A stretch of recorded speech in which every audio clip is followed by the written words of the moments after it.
Okay, I think we're just a little past our appointed hour. We'll go ahead and get started now. We're just thrilled to have Dr. Emery, Dr. Alice Emery, who I just need to give credit for being one of the founders of our fellowship program here, and has continued to assist us in teaching. And this has been just one of the stalwart lectures of our series, and we're just fortunate to have her here to share with us again today.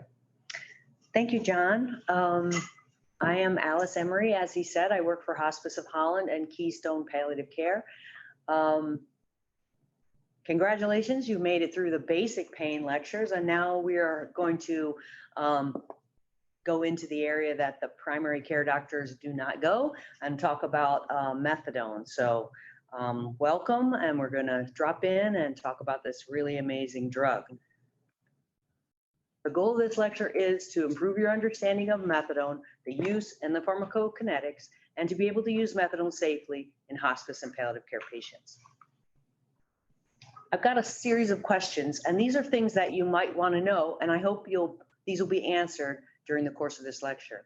How long does it take to get to the maximum blood levels when you're starting methadone? What if someone takes too much? What happens? How can it be both short-acting and long-acting? And how do you convert morphine to methadone? Why do they use methadone to treat addiction? Why is methadone a superior long-acting at the end of life? What kind of pain patients would benefit most from methadone, and what are the warnings to keep in mind? So an introduction, methadone was first synthesized in 1937 in Germany, and those German chemists came over to the United States after World War II, and it began to be manufactured in the USA in 1947. The mechanism of action, it affects the mu receptor, just like morphine. That's its most major effect. And then it also affects the delta receptor, the NMDA receptors, and it does affect the reuptake of norepinephrine and serotonin. So it has a kind of a multimodal mechanism of action. So the pharmacokinetics are not simple, and this is the main thing that trips people up about starting to use methadone. Overdoses or drug interactions that cause overdose can be fatal. It does cause respiratory depression at high doses. The danger is mostly caused by lack of knowledge and training in its use. It has been safely and effectively used for a long time in the methadone substance abuse clinics. And it is legal for treatment of substance abuse and for pain management. So why is methadone different than morphine? It has the same respiratory depression, potential bronchospasm, potential hypotension, the same sedation, but somewhat less sedating in my experience. If you have a patient who's over-sedated on their opioid, morphine or oxycodone type drug, they may be less sedated on the morphine. It does cause hallucination and twitching and even coma at high doses, and those are the same as the other opioids. One thing that's possibly different, it may be less constipating, and it definitely seems to work better for neuropathic pain. Then the difference is related to drug interactions. It definitely prolongs the QT interval, and that increases the chance of arrhythmias. It does have a lot of drug interactions, and it does have less tolerance over time. And the less tolerance is related to the NMDA. And NMDA, I think you all know now, is a compound that marks out a subset of glutamate receptors in the CNS and the spinal pathways that are potentiators of the pain signals. So blocking that prevents the escalation of the pain stimulus that is part of tolerance. So when we're going to initiate methadone, we have to figure out what's the right dose, and then how do we follow up? Well, first we have to pick the patients, then get the right dose, and then follow up on the initiation of the dosing. If you're changing the dose, again, follow-up is going to be key. If you're changing other co-administered medications or even some foods, follow-up is going to be important to make sure they're still doing okay with their methadone. And if their metabolic ability changes, that might also affect the methadone levels.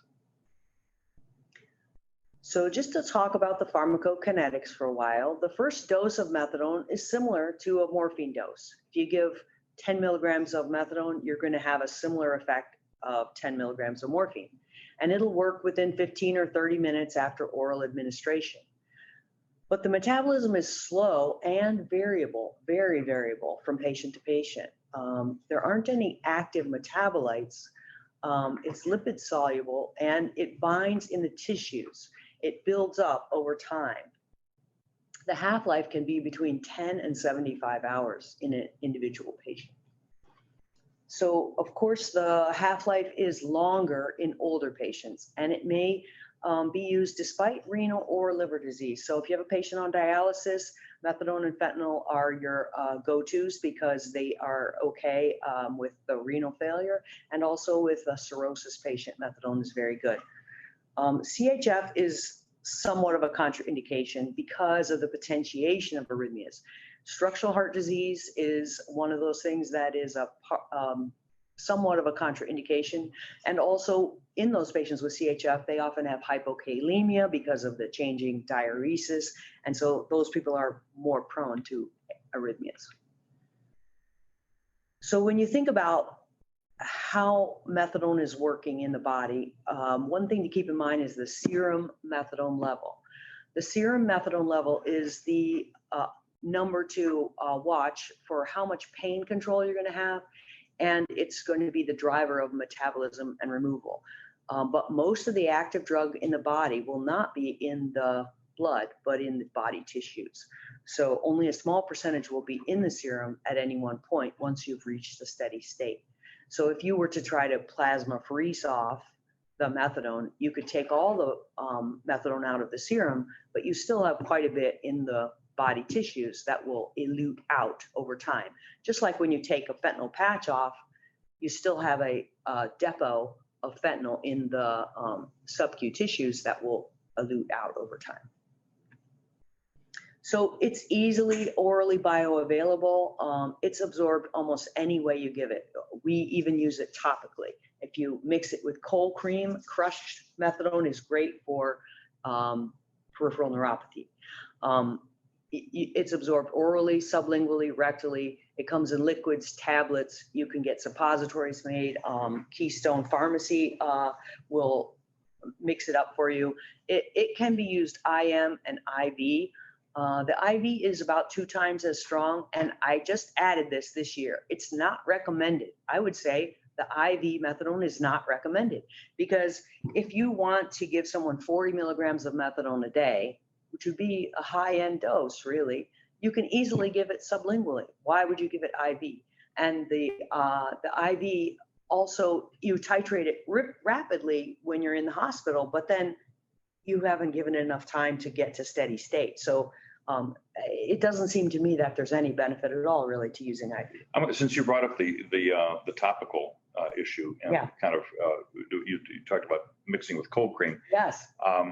I just want to give you just a really quick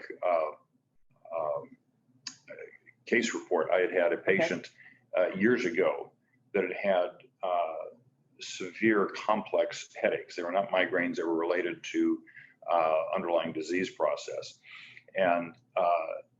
and really thought that methadone would be a really good option for her. But she could not tolerate, a 5 milligram dose.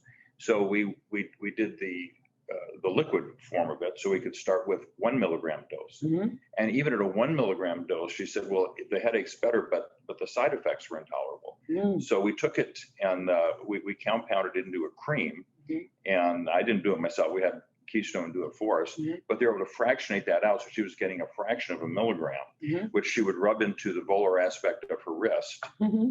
A very specific quantity, which helped her headache because it's so well absorbed. But for her, to me, it was fascinating that such a small dose would make a positive impact on her symptoms.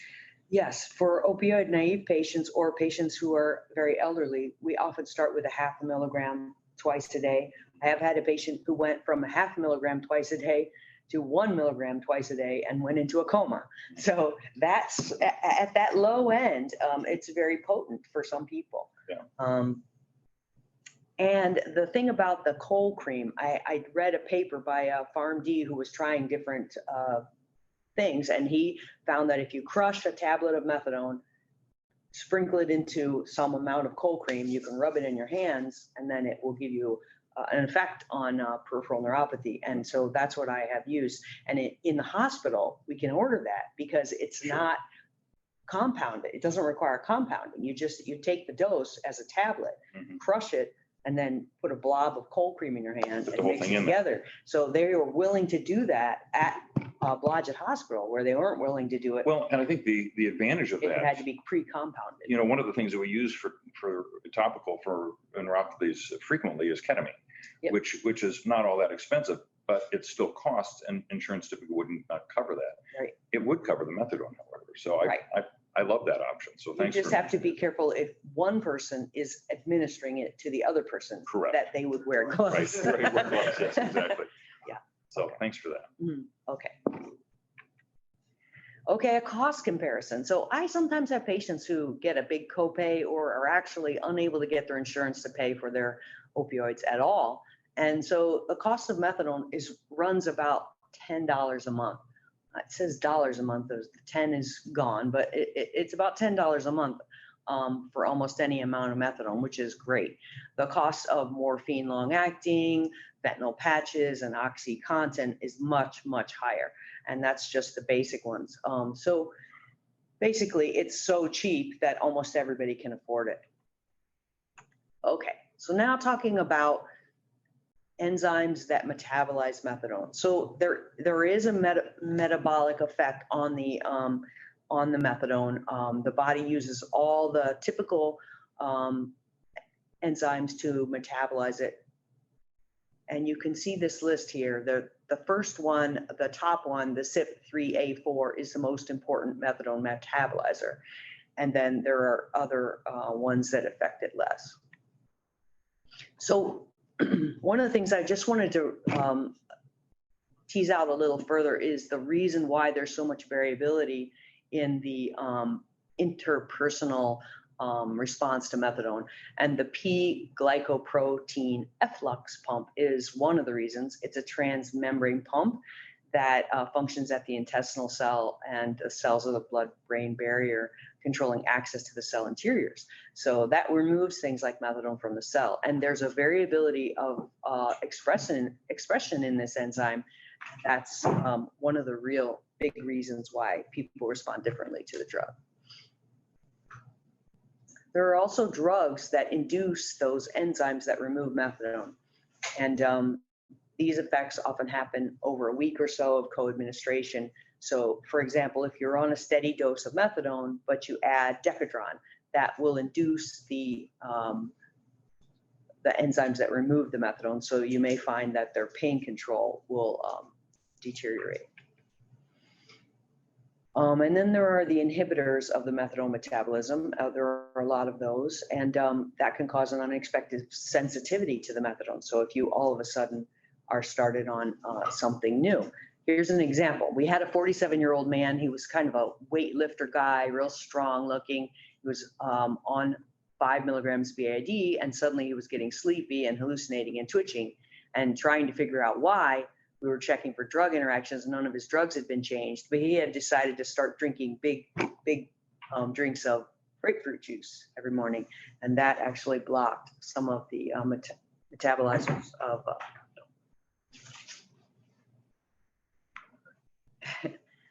hello, the fellows are coming in.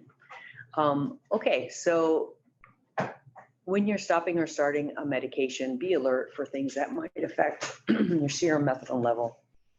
Well, I want to just mention that this is one of the main reasons not to use methadone. If you have a patient who's, say, on chemotherapy or going to have surgery or going in and out of the hospital, and you have them on methadone, I'm not sure that all the other doctors who are prescribing other medications for them are checking for drug interactions, and they're not sure that they're safe using their medications that they frequently use with methadone.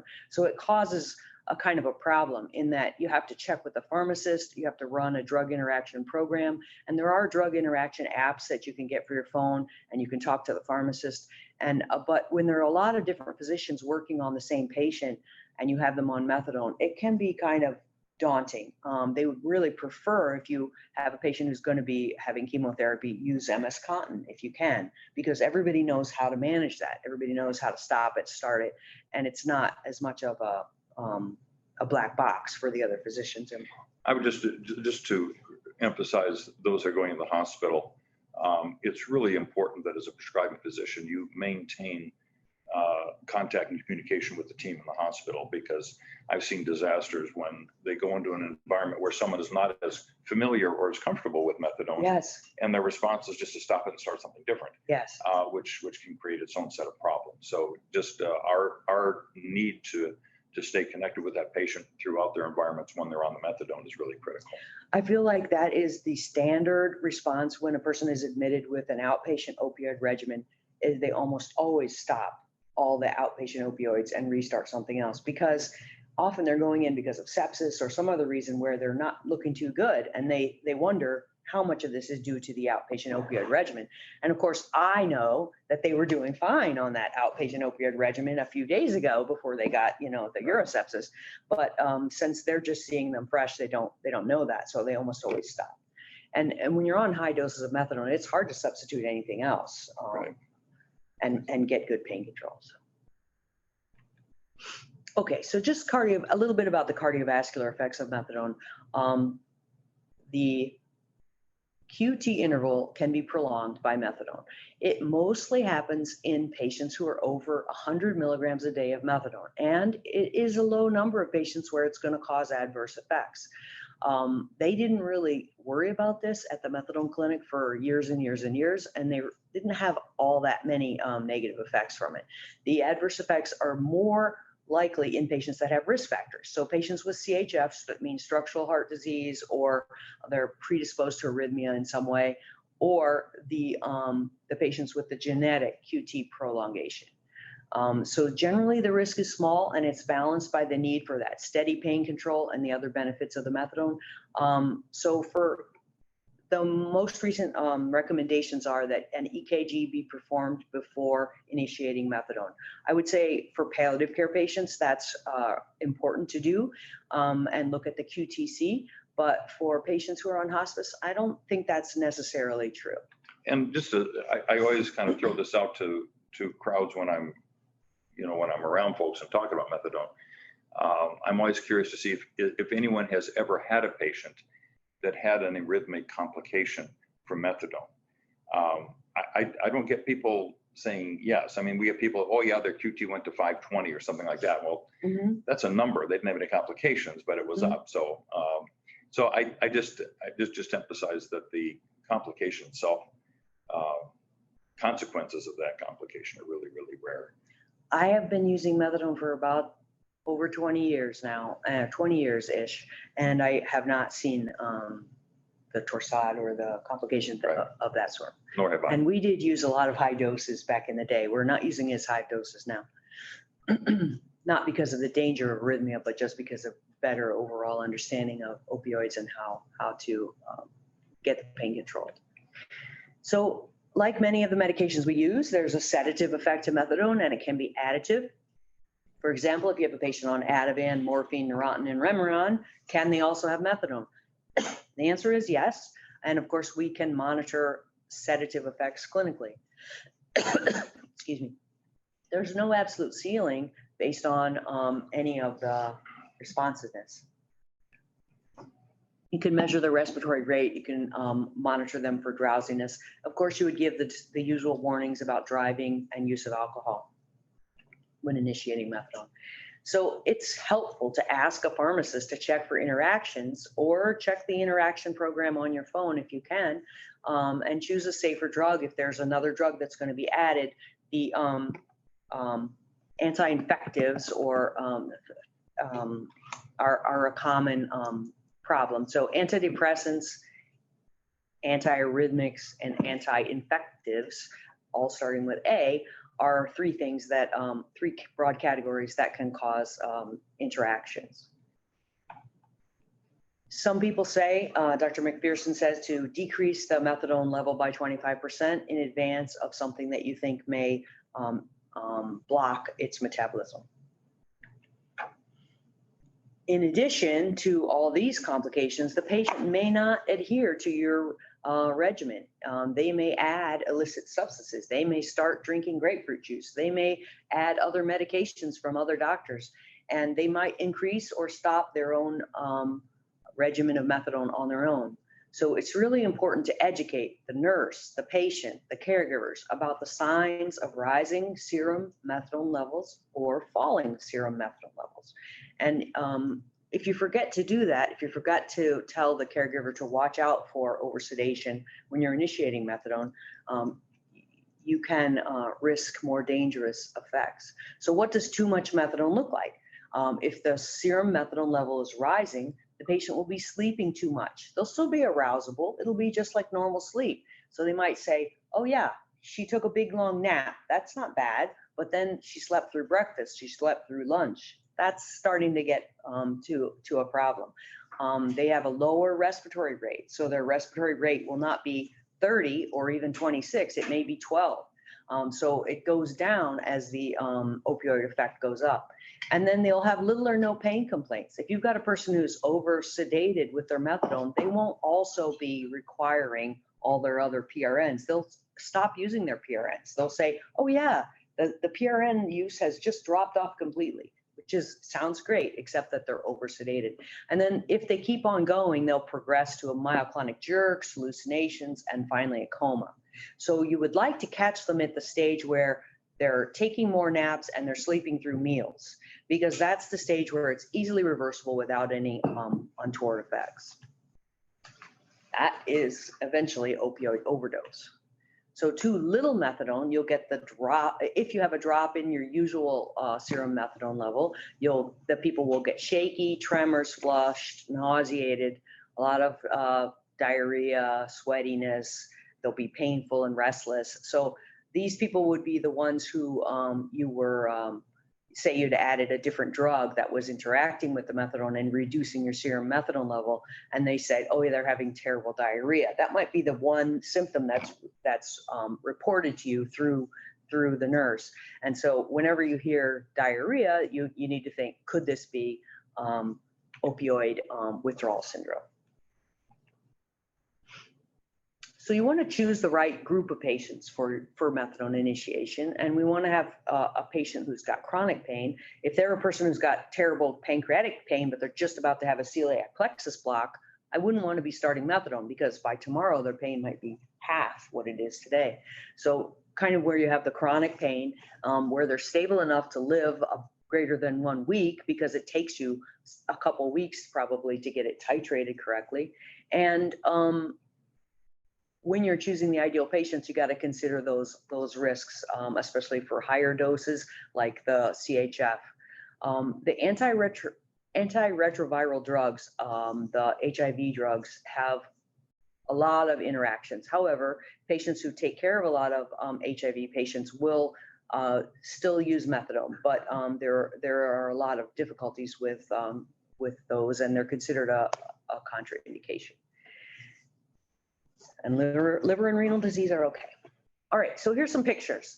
I drew these, so they're not the greatest, but anyway, if you look at we're going to talk about the pharmacokinetics a little bit with some pictures. So on the top, the red graph, you see this is what it looks like if you're dosing Roxanol every 3 hours. The blood level goes up and then down, up and down. If you're dosing long-acting morphine, it goes up and down, but over a slower time period, but it doesn't build up. Neither of those will build up in your system. But with the methadone, when you dose it at whatever way you dose it, it goes up for the first 4 hours or so, but the serum level will come right down. But in the body of the patient, there is still a significant reservoir of methadone. And each time you dose it, the serum level comes up, but the body reservoir increases. So you see that the patient is gradually increasing the total amount of methadone in their body. So if you dose it every 12 hours versus every 8 hours, you have more frequent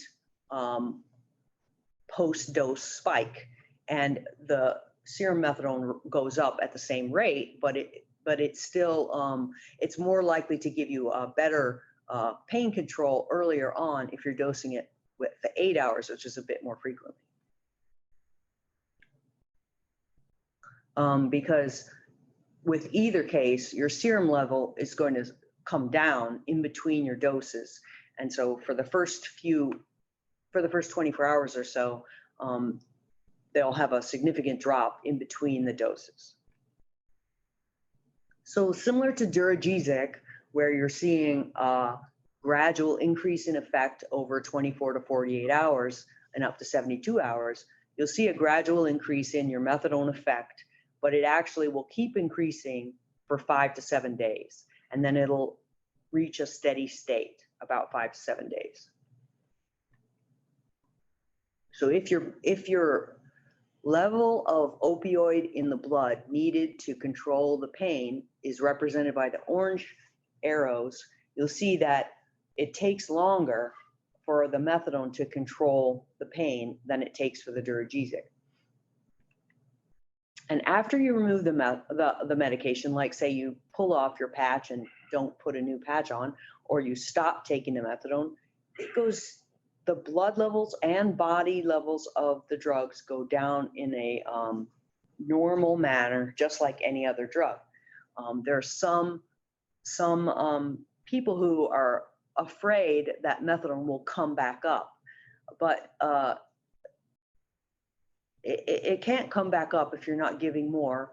But if you do remove the blood methadone, like for example, in the case of plasmapheresis, if you're able to, or even dialysis, if you're able to remove the methadone out of the serum, it will come back up. The blood level will come back up. It's not the total amount of body methadone that's coming back up. It's still going down like this. It will come back up to that curve. But it isn't coming up in some abnormal way. It's just that there's the amount in the body and then there's the amount in the serum. And you can only clean out the amount that's in the serum, but you still have the rest to come out.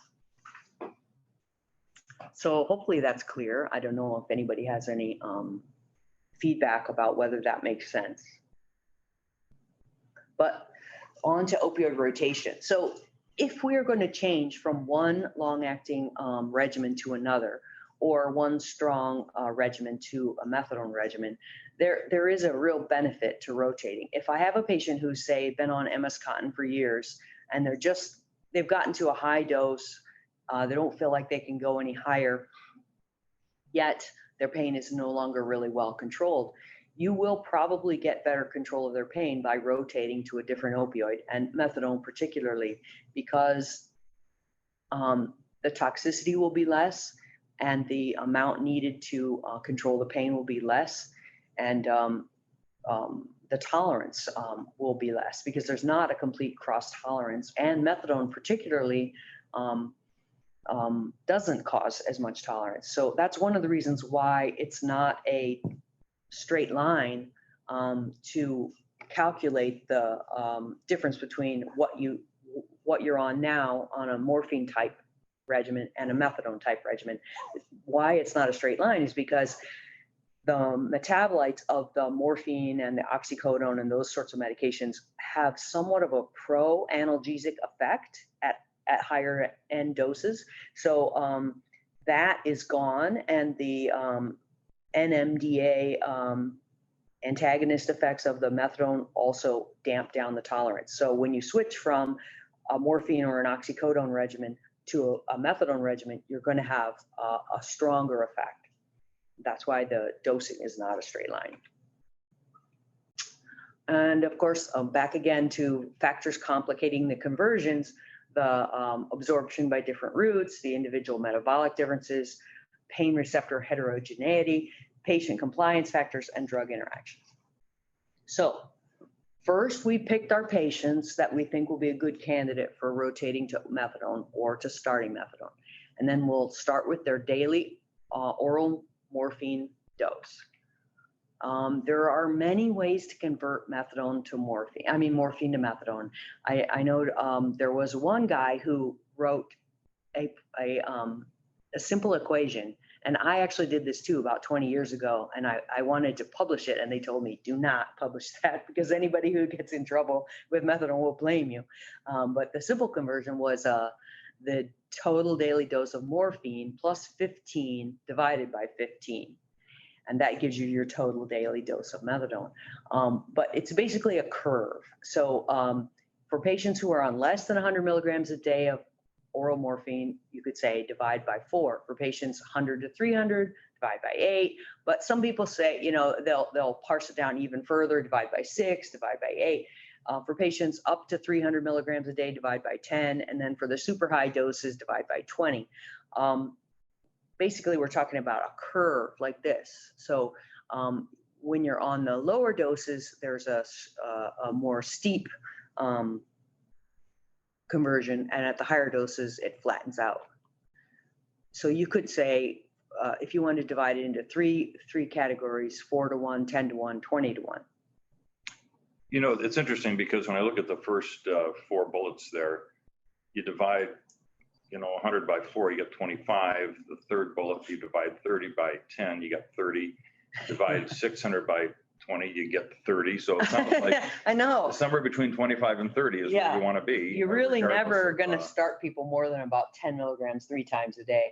So right. If you're always going to use the Q8 to Q12 dosing for not opioid naive, but for patients who are already on some opioids, you're going to be somewhere between 2.5, 3 times a day for the very baby doses to 10 milligrams 3 times a day for the very high doses. You almost could just look at the patient and say, if they're already on opioids, are they on low, medium, or high doses? And is the patient metabolically strong or weak, or strong, medium, or weak? Like if they're 85 years old, they are not going to tolerate as high of a dose. So yeah, I mean, it comes down to a very general feeling about how much to use, and you can use any of these numerical scales, but you're going to end up somewhere between 2.5 3 times a day and 10 3 times a day. Right. You can almost guess it just as well as you can actually do the math. So for calculating the doses,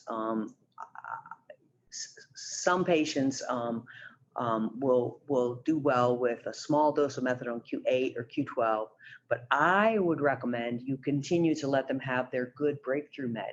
Dr. McPherson, this is the one thing I disagree with her about. At least she didn't make this clear in her chapter.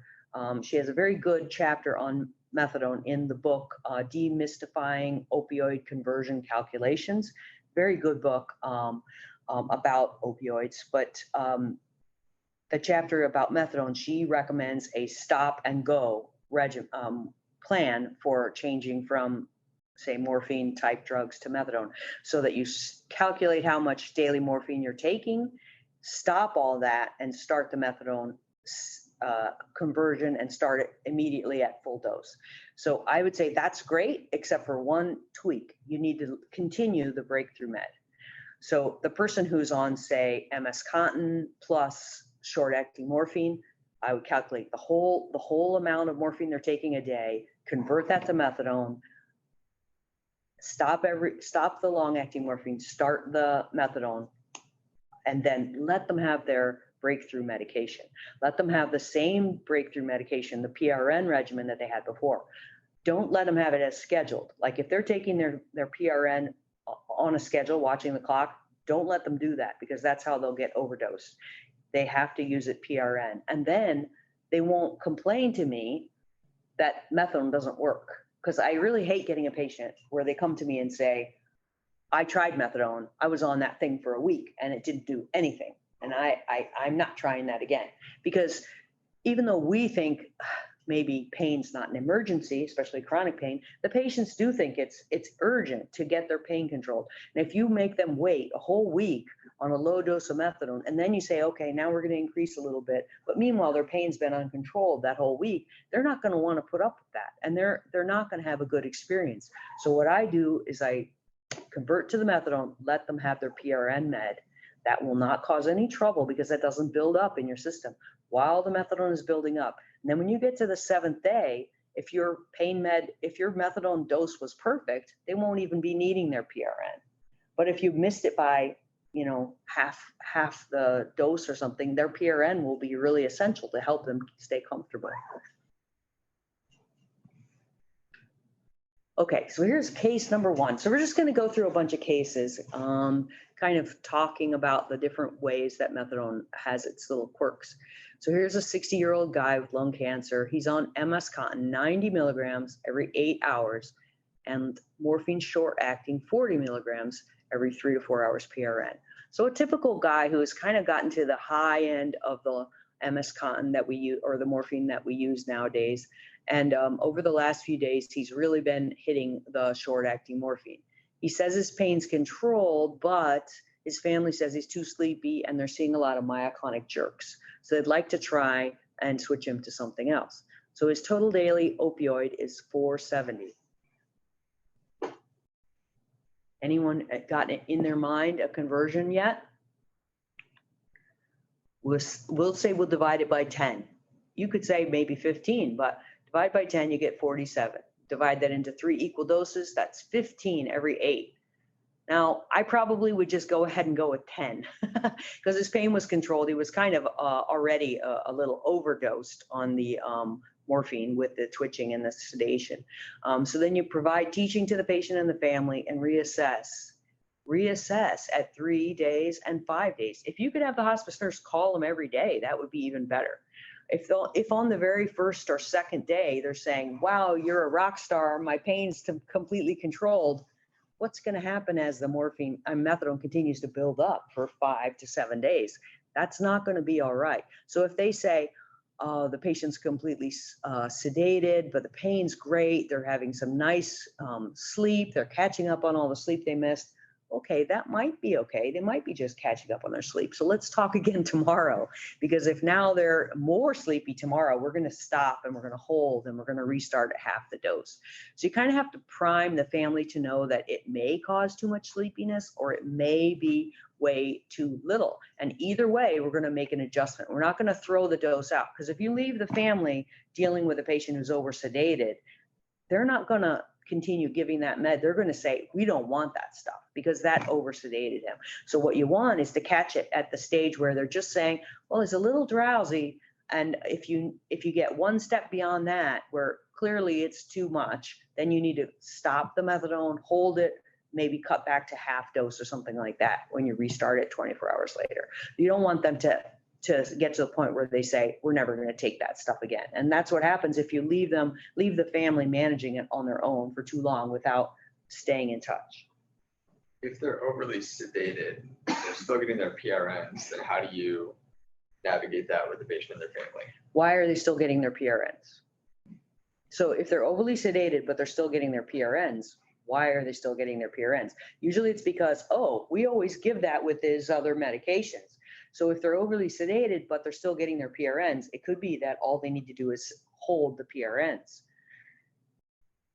But it's touchy. I would definitely be in touch with them the very next day. Tell them to hold the PRNs and be in touch the next day. Because if they're overly sedated from the methadone, they will not also have severe pain. They won't need the PRNs because that's how it works. If you're overly sedated from the methadone, you won't need the PRNs. But I would be in touch the next day. Okay, so let's go on to another case. So here's a call from a facility, an 86-year-old man on hospice with prostate cancer. He's on methadone. His pain has been controlled very nicely with 1 milligram twice a day. And he's been on that quite a while. And at 8 a.m., he was accidentally given 5 milligram dose instead of 1 milligram. And now it's 12 noon. Okay, so they're calling you. It's noon. We just discovered that we gave him an extra dose at 5 milligrams. So what do you need to know and what should you do? Who wants to try and give some answers? Anybody? Ryan? What other medications is he on? He's on the same medications he was on yesterday. They only overdosed one. How is he doing? He's doing fine. He's eating lunch and smiling and chatting with the people at the table. So you want to know how has it affected him, because it's already absorbed. That 5 milligrams is completely absorbed, and he's got the biggest dose is right now. So it's, in fact, it's probably already kind of worn off. Like they may tell you, he's sitting up, he's doing fine, everything's fine. I had a patient just like this, and the on-call physician gave Narcan. You don't need Narcan. If the person's doing fine, this is the max dose. They're not going to get it. It's not going to keep going up because you only gave one extra dose, right? We're not going to keep giving it to him at that level. So what you need to know is, how is the patient clinically? If they say, well, he's in his bed, he's asleep, we can't wake him up, that's a different scenario.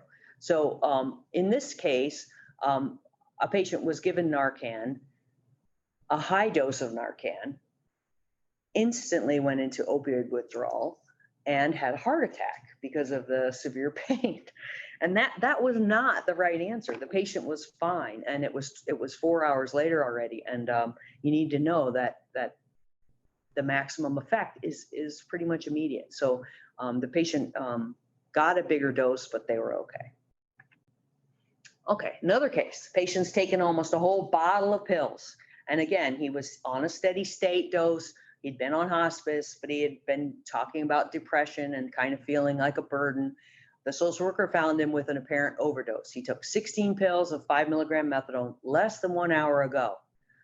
Okay, now what do you need to know? What are your concerns? What should you do? Fellows, anybody have ideas? How is he? Okay, so how is he? Okay, so the answer is he's unconscious and we can't wake him up. You are right now probably less, you're not even to the peak effect of the methadone, and his respiratory rate is 8, and we're concerned that he may have taken a dose that could be fatal.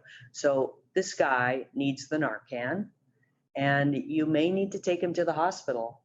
They probably can do an NG lavage or something to still get some pill fragments. I don't know if they're all completely dissolved. That was just a short time ago. And if you give him Narcan, you still may see opioid effect later because it's still being absorbed. Right? So he hasn't even got to the full peak effect yet, probably. So he probably needs to go to the hospital. Okay, another case. Here's a patient with esophageal cancer on Duragesic, a 200 microgram patch, and they complain of pain with swallowing and a burning pain and numbness around the ribs on the left side of the chest. So kind of a nerve pain there. And they say their pain's inadequately controlled using 20 milligrams of Roxanol every 2 hours, and they're rating their pain at 8. So what do we think about this case? We've got plenty of other fellows on the call. You can unmute and give your opinions as well. If anybody's willing to speak up, there's a lot of things that could be said about this.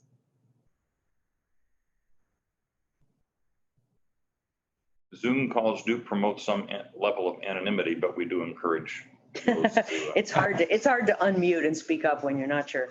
But yeah, so in this case, I want to first of all ask about the patch adherence. Some people say, "Oh, she sweats all the time. We keep sticking it back on, but it doesn't really hold."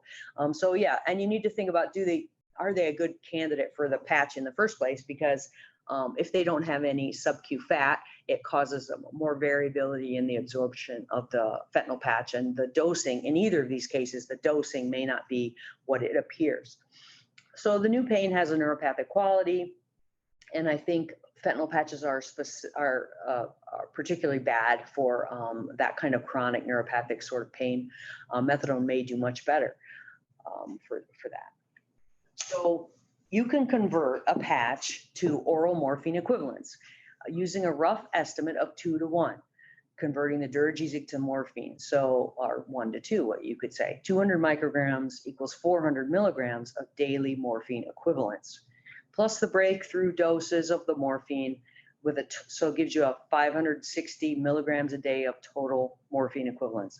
If I converted it 10 to 1, or even 15 to 1, you would get a new methadone daily dose recommendation. Back. So of course you could divide that Q8 or Q12, and you could cut it down a little bit if you want. But the pain wasn't controlled, so I don't know if cutting it down is necessary. Okay, another one. This one is a little bit different. It's a patient with severe pain, an elderly man who had didn't have a good response to Vicodin. He had some intolerance to that, caused nausea. His hospice team at home put him on a fentanyl infusion because that was the drug that was available that week, and they got him comfortable at home, but the family thought he was too sleepy on it. And they decided to transfer him to an assisted living. When they were very close to transferring him, they found out that they would not take any patient with a pump. So the patient needed an immediate opioid rotation, and it needed to be something else. And he was on 75 micrograms per hour infusion. So first of all, how many morphine equivalents is that? And how do we calculate it? And then can we initiate methadone quickly for this patient? Any ideas? Anybody want to speak up?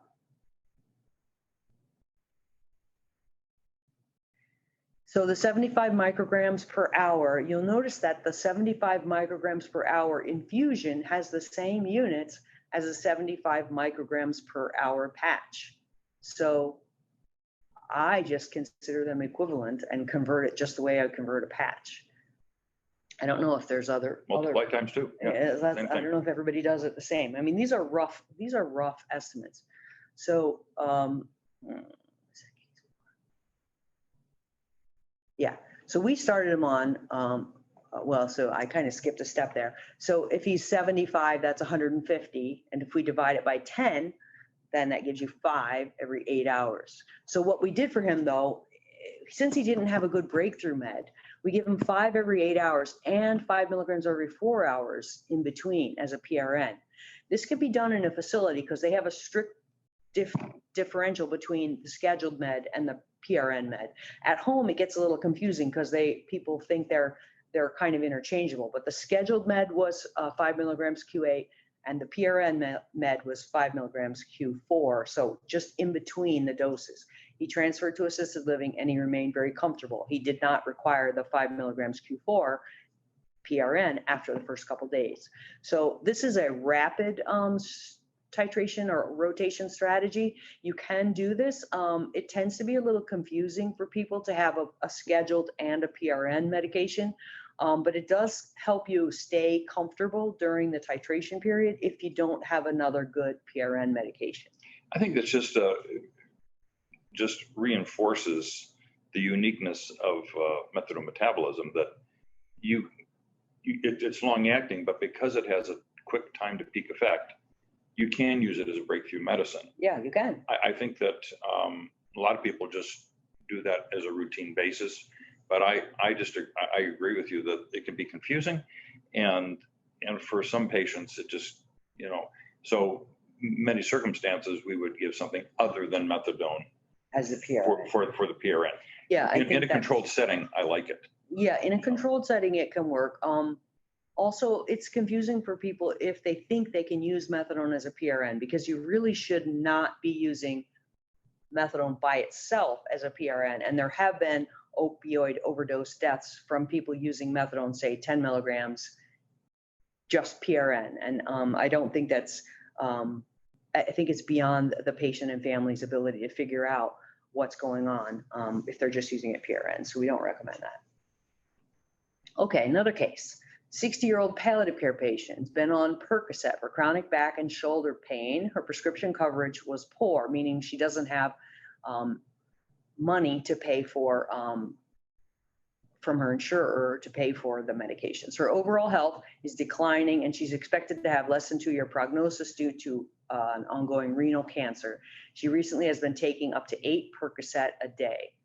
So is it possible to convert her completely, or to cover a lot of her medication with methadone? Yes, You could, because methadone, as I said, is so inexpensive. It's $10 a month or something like that. So really, that would help her a lot to be able to get that instead of her Percocet. But I would not give it to her PRN. I would just convert it to a methadone low dose, and then she could use the Percocet as a PRN. Okay, so here's another case. 89-year-old woman in assisted living with pain from spinal stenosis and arthritis of the hips. Overall fragile health. She's been taking Motrin and Tylenol and Tramadol, a half tab every 6 hours. The full dose of Tramadol or a Norco caused lethargy. 100 milligrams of gabapentin also caused confusion. Can we use methadone and what dose? So this is a patient who's intolerant of the typical opioids, but she has pain that's beyond what you can do with the over-the-counter medications. So we do find this often in our elderly palliative care patients. And I think these patients respond very well to low-dose methadone. You have to get the liquid. It comes in a 1 milligram per ml. They call it, for some reason they call it 5 milligrams per 5 mLs, which is a very confusing name. 5 milligrams per 5 ml is 1 milligram per 1 ml, but for some reason they call it that way, so it can cause trouble just because of that. But if you can use that oral solution and use half a milligram twice a day, they will usually do well with it. I haven't had patients where they needed less than half a milligram, but I have had patients where they only needed it once a day at bedtime. So you can start with if you can get the liquid, you can get down that low. And that's different than MS Contin or a fentanyl patch. You can't get that low with those other medications. So if you can't get the liquid where you're at, or they won't use the liquid in the facility, then you're stuck with the lowest possible dose of methadone being 2.5 milligrams, which is half of the typical 5 milligram tab. And you can just use that at bedtime. It helps if people aren't sleeping well, and that will give you some effect even carrying over through the day. They do dose methadone just once a day in the substance abuse treatment programs, and it does prevent opioid withdrawal for the whole 24 hours. But most of the time, it doesn't give you really good pain control for 24 hours straight. When you're using it at bedtime, you'll get good sleep and good pain control at night, but during the day, it won't do as much. I had a patient in the cancer center many years ago who had been treated with a relatively stable dose through a methadone clinic for years. And now he develops metastatic cancer and is having some pain relative to that. And I, contacted the center and said, I would like to take over the management of his methadone, which they, fascinating, they would give me no information on the person, but did not object to my taking over the management of the methadone. I simply went from Q-Day, started with TID dosing of that, and his pain was controlled. Right. So he was on an adequate dose, but it just as a single daily dose was not effective for. So the Q8 schedule was more effective than the daily dose for controlling his cancer-related pain. Yeah, and when you say TID, I really want to emphasize that it's Q8 and Q12. It's not TID and BID. So if you've got patients who only awake 6 hours a day and are going to want to take all the doses during that time, I would try to encourage them to space it out and try to take it more on the clock if possible. Okay, so now we're back to these questions and see which of these have we not covered. How long does it take to get the maximum blood levels when starting methadone? So when you're starting a regimen of methadone, I'm thinking 5 to 7 days. So I want to follow up in the middle of that time period and towards the end of that time period. If I don't follow up on them in 7 days and then I hear that they were over sedated, that's my fault. We need to be following up on these patients. I've had several patients where 7 days later, they're getting admitted to hospice. And I ask why, and they say, oh, just general declines. She's not eating, she's not walking. Well, wait a minute. Didn't we just start methadone 7 days ago? So you want to make sure you're following up. What if someone takes too much methadone? What happens? So we talked about that. If you're on too much methadone on a regimen, you will go from drowsy sleeping through meals to unarousable to bad outcomes. So that will progress over a couple days, and you need to catch it before it gets you into trouble. Don't tell them, oh, it causes sleepiness in the beginning, you'll get used to it. That's what they say with morphine, with long-acting morphine. You'll get used to it. It makes you sleepy at first. Don't say that when someone's starting methadone. They won't get used to it. It'll get worse.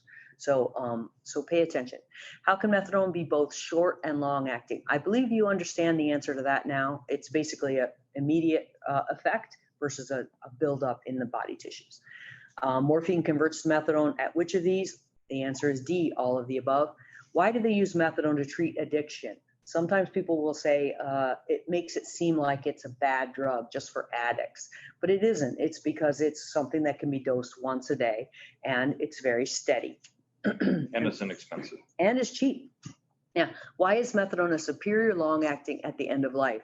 Well, for me, if I've got a patient on MS-Contin and they're coming to the end of life, I know I'm going to have to stop that MS-Contin when they can't swallow anymore. Whereas with the methadone, you just crush it, give it sublingually. It's so easy. I never have to stop methadone at end of life.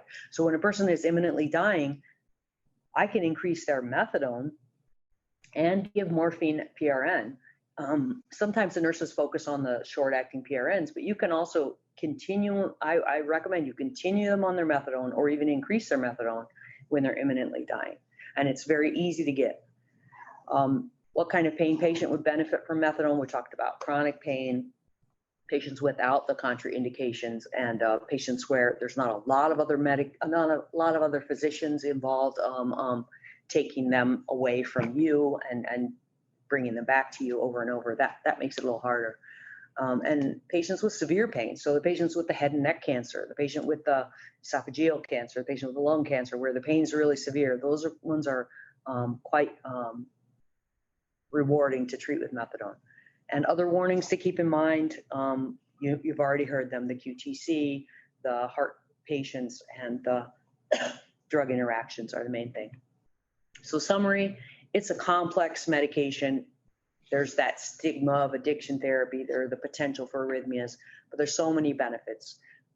It's a really good drug, and I hope you will all learn to use it and get the benefits from it. And then you'll get happier patients in the long run, you know. We want happy patients. Yeah, that's actually my dad. He's 90 and he has spinal stenosis. He keeps asking me, what do you think about some methadone? Not yet, Dad. Not yet. Someday. Maybe we'll see. All right. Well, thank you. We'll go ahead and release the sharing. And so we can go ahead and see if there are any questions for Alice.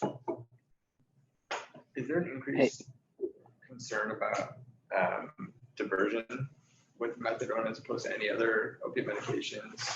There is no increase in concern of diversion with methadone compared to morphine or fentanyl or any of those other medications. It's not worse or more likely to be diverted. In fact, it's less likely to be diverted because it doesn't have as much, it's not weighted as heavily towards the view effect. And so people don't find it quite as nice. It doesn't feel quite as nice. It doesn't make you feel high as much. It's less, let's say.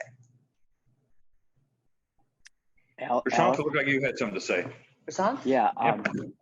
I just had a quick question about, trying to treat patients with metastatic breast cancer and to the bone, lung cancer to the bone.